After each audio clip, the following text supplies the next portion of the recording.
Oi gente, sejam bem-vindos ao meu canal. Primeiramente eu queria pedir desculpas porque eu fiquei 2 semanas sem postar, sendo que eu tinha falado que eu ia voltar a postar. Mas acontece que minhas aulas começaram, eu tô no último semestre.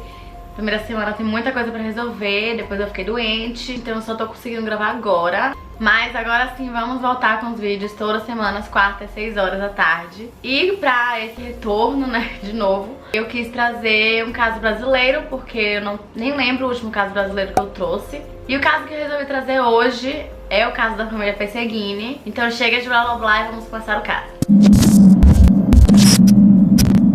O caso da família Pesseguini refere-se à chacina que ocorreu no dia 5 de agosto de 2013, em que 5 membros da família Bovo Pesseguini foram mortos.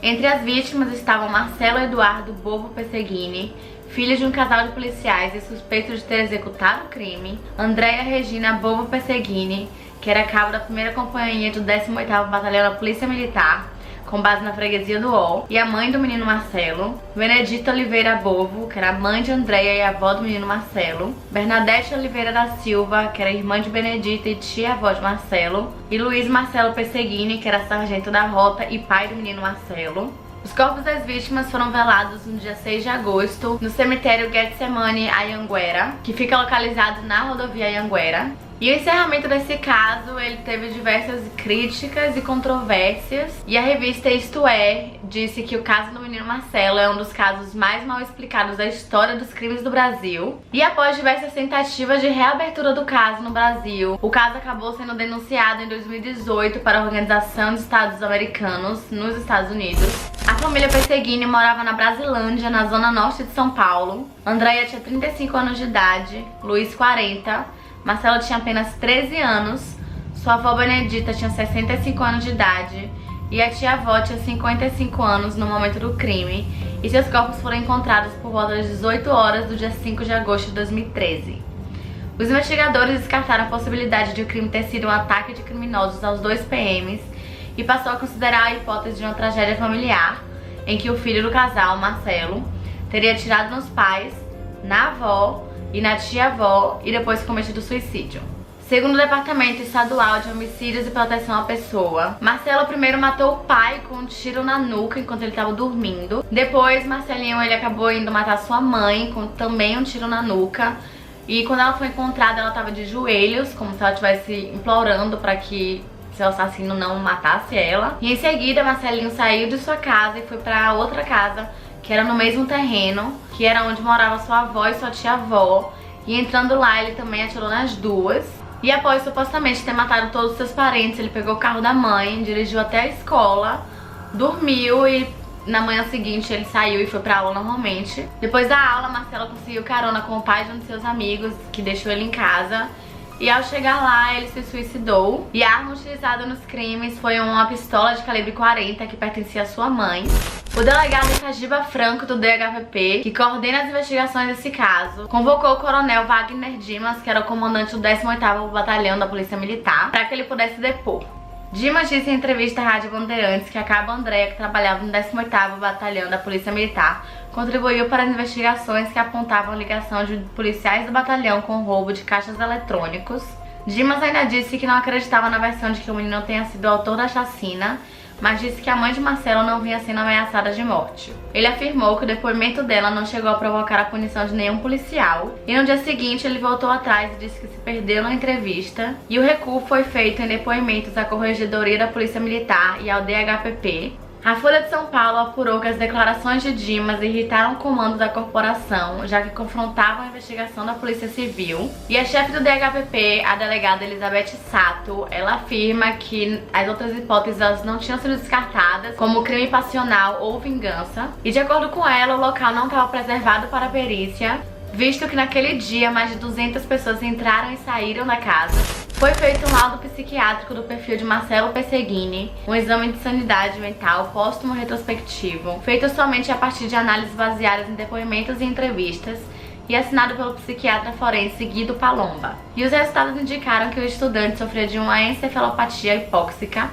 que é uma falta de oxigenação no cérebro, que o fez desenvolver um delírio. O psiquiatra comparou essa perda de noção da realidade vivida por Perseguini com a do personagem do jogo Assassin's Creed, que era um jogo que ele gostava bastante, mas esse resultado não explica como Marcelinho teve a coragem, a força física e a habilidade de cometer esse crime e conseguir atirar na cabeça de todo mundo e não errar praticamente nenhuma vez. E um parecer médico legal foi enviado em fevereiro de 2014 para o Tribunal de Justiça de São Paulo e o Ministério Público de São Paulo, e que apontava alguns erros nos laudos feitos pelo Instituto de Criminalística e contesta a teoria de que Marcelinho teria matado todo mundo e depois se suicidado. O documento assinado pelo médico legista Jorge Sanguinetti cita que algumas marcas na mão e no braço de Marcelinho seriam condizentes com lesões de defesa, o que indicaria que antes de ser morto, Marcelinho lutou contra aquilo. Então não faz muito sentido ele tá com essas lesões de defesa, sendo que tecnicamente ele que teria se matado. A advogada da família, Roseli Soglio, solicitou a reabertura do inquérito do caso. Porém, a Vara da Infância e Juventude do Tribunal de Justiça de São Paulo negou o pedido e no dia 14 de julho de 2014, uma nova apuração por parte da promotoria foi feita para tentar comprovar a inocência de Marcelinho. No dia 23 de fevereiro de 2015, a Justiça negou pela segunda vez a reabertura do caso. O crime ele acabou tendo uma grande repercussão, inclusive para outros países que noticiaram o caso. E o jornal britânico Daily Mail afirmou que a polícia de São Paulo é uma das mais corruptas do mundo e que sempre está envolvida em diversos escândalos, esquadrões da morte e execuções extrajudiciais. E essas informações elas também foram publicadas em jornais do Reino Unido e da Espanha. O deputado estadual Major Olímpio chegou a dar uma entrevista para o programa Brasil Urgente na Band em 2014, onde ele afirmou que acreditava na inocência de Marcelinho e de que outras teorias deveriam ser investigadas. Nessa mesma reportagem foi informado que centenas de horas de gravação nunca chegaram às mãos da perícia e que elas poderiam provocar a reabertura do caso. Em uma dessas gravações, por volta das 1h15 do dia 5 de agosto, mostra um carro prata que, segundo a polícia, estava sendo dirigido por Marcelinho logo após os crimes. Na filmagem dá pra ver as mãos do motorista em cima do volante e um vulto no banco de trás.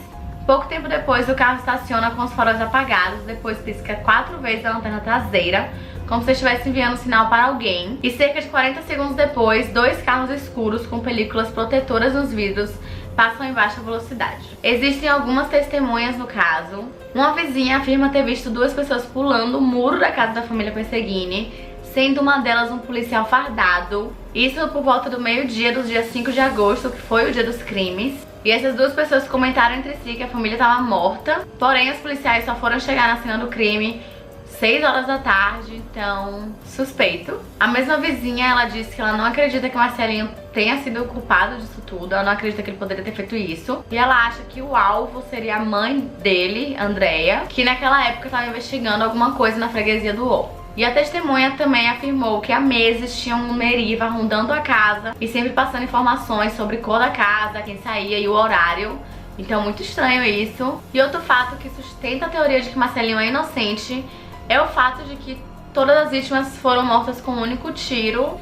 Então assim, eu não consigo entender como uma criança de 13 anos de idade iria conseguir matar todos os seus familiares com apenas um tiro na cabeça. E pra piorar ainda mais, tudo isso aconteceu em 10 minutos. O chefe direto de Andréia, o capitão Laerte Araquém Fidelis Dias, da 1ª Companhia do 18º Batalhão, na freguesia do O, disse que desconhecia que Marcelinho era portador de uma doença degenerativa e ele descreveu Andréia como uma pessoa alegre e sorridente que nunca transpareceu problemas. A advogada Roseli Soglio, contratada para defender os interesses dos avós paternos, afirma que já encaminhou os documentos ao CIDH, que é a Comissão Interamericana dos Direitos Humanos, da OEA, que é a Organização dos Estados Americanos, que comprovariam a inocência do neto deles.